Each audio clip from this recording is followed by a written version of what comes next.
Hello guys, Army of Otters here, and today I'm going to be showing you a speed run of the mission Halo, the last mission on Halo 3. This mission is, in my opinion, a lot of fun to speedrun. It's not too bad. The most difficult part is right at the beginning, so that's always nice, because then if you mess up too many times, you can easily just restart, and, you know, don't waste much time in real life. Anyways, beginning part here, it takes about 40 seconds to get to the fighting, so just make your way there. This mission, the par time, I believe is 20 minutes.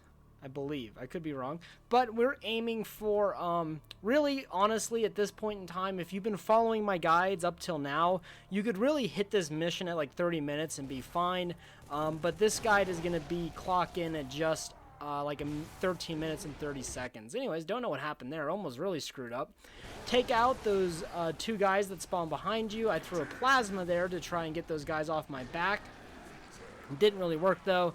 So anyways, you want to come to this pillar and make sure you have full shields, because we're about to do a grenade jump. Throw a grenade and jump just to the left of that pillar and then hit your gravity hammer and you'll land on top of this structure. And then you can just gravity hammer jump all the way to the very, very top, and you can fall off right when kind of like it, there's like a little lip in the structure. Swap out your gravity hammer for a battle rifle. And then what we're going to do is we're going to take these auto turrets. They don't really do much, but it's better than nothing. Then we're going to jump up here on this little ledge, jump up here on this bigger ledge, and you're going to walk all the way to the top, and you can fall off and land here. So now we're up here where Sergeant Johnson is, and we want Johnson's laser. And basically, we can get an infinite Spartan laser for this next section. Anyways, I kill Johnson, and I come and I move you want to get rid of the Spartan laser so he can't pick it back up. That way he spawns with a new one. But then I was like, oh shoot, I think he actually fell off. And I was really considering like restarting the mission. But then I was like, oh, he's over there now for whatever reason. But I was like, well, you know, it works out. Anyways, I fired a rocket, kill him again, and this time leave the rocket launcher by his dead body so he picks it up. I really screw up here by that Spartan laser accidentally kills the Arbiter. You don't want to do that. So a big trick here is stay behind Sergeant Johnson, because sometimes he will accidentally put a rocket launcher in your back. Right now he's not doing much of anything. But your goal here is to keep the Arbiter alive. I just killed him. But if you can keep the Arbiter alive, this part will go a little bit faster. And Sergeant Johnson, as soon as he starts firing those rockets, is actually extremely effective. Plus he has infinite ammo since he's an AI. And this Spartan laser has infinite ammo because this is the Spartan laser that's supposed to be given to you in this Guilty Spark battle, but we just get it early by killing Johnson and making him spawn a new laser. So anyways, just keep lasering, guys. Watch out for fuel rod. In my last video, I said there's no rocket launcher flood in this game. I was wrong. On this mission, there is rocket launcher flood, so be on the lookout for that.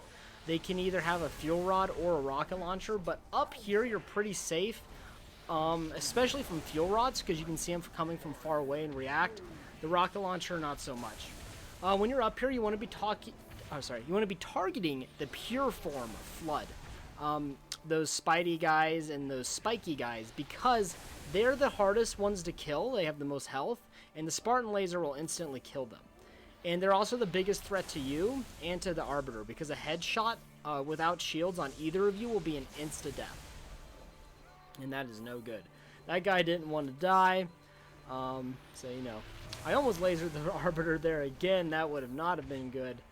So anyways, just keep working through these guys. And then here, once you get that loading and checkpoint, you can jump down. You'll notice that there's no more enemies spawning. So I was just like kind of waiting, making sure. But then I was like, yep, it's all clear. So I jumped on down. And if you want, you can pick up the gravity hammer again. You don't really have to drop it, I suppose. I rarely even use that BR there. But the gravity hammer can be useful here for this grave mine scene coming up, because you can actually launch yourself kind of through it. But again, that only saves you a few seconds, and we're just here for the achievement. We're not here for a world record. So we just get through this scene, and here I kind of screwed up. You can do a little glitch here where you can actually duplicate the Arbiter and make Sergeant Johnson stay alive by killing them right before this cutscene. but I kills Johnson way too early, so you'd want to like wait maybe another 3 seconds before you kill him. I try to get the Arbiter, but then the cutscene started. So anyways, just you can watch it if you want. Here you just have to survive. This is a really easy boss battle, if you were not aware. Wherever Guilty sparks lasers, just walk to the opposite side of it. If he brings his laser at you, like he brings it across your screen really quick, you can just simply jump over it. But he didn't do that for me. You can try lasering him, but it doesn't do anything. And then he does this little gravity push. You want to be in the middle as possible so he doesn't push you off the edge. Here you can walk up to Johnson, but it doesn't really do anything. Here you can try lasering him early, but I think I was a little too early because it didn't do any damage to him. Here I kind of ate that laser, which took down my shields a lot. So you just gotta be a little careful from here then. I don't know what is happening with my internet there. But then just take him out with 3 lasers will kill Guilty Spark. And then we are all done with that boss battle, but we still have to finish the Warthog run or make our way to the Warthog as well. So now we have an emotional cutscene between Chief and Johnson. You can skip it. So if you kill Johnson appropriately, he would still be alive. Unfortunately, he is no longer alive. So at this part, you only start with an assault rifle. For whatever reason, you don't keep your previous weapons, which kind of sucks. So here you just kind of want to shoot this Flood with your assault rifle, and hopefully the Arbiter helps you. But if you shoot him enough, he's going to drop his plasma rifle.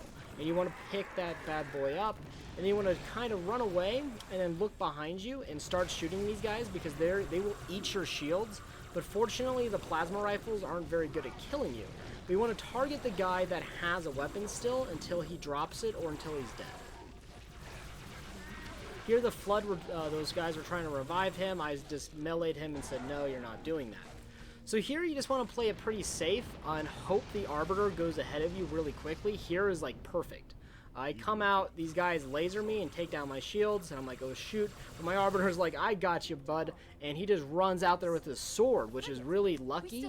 And he just starts beating the Flood, which is super helpful. Sometimes the Arbiter will sit back with you. That's your worst case scenario. Just wait for him to take the lead, though. So here, just watch this again. Just follow the Arbiter. He is your escort through this little section. He's going to go in there. As soon as Flood get close to him, he's going to pull out his sword, as you see there, and then just target any other Flood with your plasma pistols. And then there's plenty of plasma pistols to pick up on the way if you need more ammo. You have a rock here for some cover if the Arbiter doesn't take out these brutes quickly. Brute Flood quickly. And then you can kind of try and catch up to the Arbiter. So here's probably the most dangerous part. This is where I die because you're kind of relying on some RNG. You're trying to get through here, just run through it, but here the Sentinels actually target me and kills me, which really sucks. Usually they're focused on the Flood. So again, we're going to try this again, and we're going to succeed this time. So watch out for that guy there. Get smacked a few times. Hope that guy doesn't target you. Shoot this guy a lot so he blows up, and then move to your left. And then in here you'll be really safe from any of the big carrier forms. As you come over here, there's going to be a ton of Flood coming down this ramp, the small guys, but you can just shoot them. You don't even have to really shoot them if you don't want to. And then now we are at the Warthog. Sorry. And then you can jump on in. So during this, I'm going to mess up one little trick. It doesn't affect me too much, but it is just increases the run by a little bit more time, and makes it a little bit more dangerous, but no big deal. So as we come around this area, we're going to do our first little trick jump in order to despawn a ton of enemies, which makes our life significantly easier. So just kind of hug where this pillar is on that one platform. Switch over to your left because that's going to blow up and that one's going to blow up. And at the last second, switch over and then look over to your left and land over here. And this will give you a checkpoint as well as despawning these small guys and all the enemies ahead of you, which is really nice. So as we come over here, just hug the right side of the map. And really the biggest key here is staying grounded. If you want to go faster, you want to stay on the ground. You don't want to get air. So I try to show you the routes with the most ground time. So If you follow these routes, you'll probably be pretty darn safe, and you'll be able to get through here pretty quickly. This is the riskiest part here, kind of going over this early. You could wait until you get to that flat area right there to switch over and then go up top, but it's up to you. So as we come down here, you can hit the jump if you want, but it's just going to waste time, truthfully, so we're just going to go around it. And then we're going to try and angle ourselves properly here to hit this right. I hit it okay. You could hit it a little bit better probably. Slow down a lot here because this platform starts like wobbling around, and it can really be hard to kind of control your steering. So make sure you slow down at some of those turns there, and you shouldn't have any issues. Come off here, and then just start driving up, and kind of focus on that big pillar there. If you just drive towards the big pillar, you should be fine. You shouldn't have anything blow up in your face. Hug the pillar here. This thing, sometimes these platforms get in your way. That's just complete random where they land. There is no way to predict that.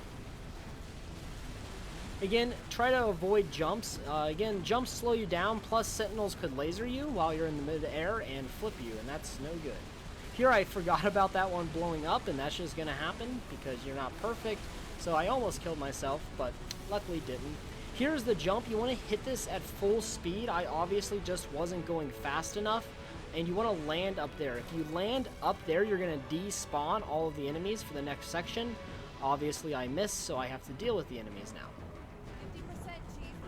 And if you landed up there, you would just keep going forward, and you would cut off about 20 seconds. Right here, as the platform starts wobbling, it's hard to go to full speed, so those spikers can be a danger, but usually they're not. And hopefully you hit the jumps so you don't even have to worry about them. If you hit the jumps, hug your left side, or if you're like me and you miss it, just come back over and stay on the left. Here I get hit by that piece of the platform, which again, just random. There's nothing you can really do about that. So now we have a whole bunch of enemies, but this route I'm showing you is extremely safe. There's going to be some fuel rod enemies up here, but they shouldn't be a danger to you. We're going to switch back from the left all the way to the right here, and then we're going to come and hug the right a little bit longer. And then with this underneath section, we're going to swap back over to the middle to go underneath those fuel rod guys so they never really present a threat to us. Here we don't have a choice but to hit a big jump, so money shot. Enjoy it. And then usually when you land here, I haven't been able to figure out how to keep your momentum going. Usually the Warthog just stalls. So here you can hug the right as much as you possibly want. And then kind of swerve on up here. That Sentinel almost flipped me. That would have been bad, but luckily he did not. As we come down here, you can kind of just hug the left side. If you go too far right, this pillar will come down and smack you like it's about to smack all those flood. So you don't want to do that. Here I flip. I try to turn there too early.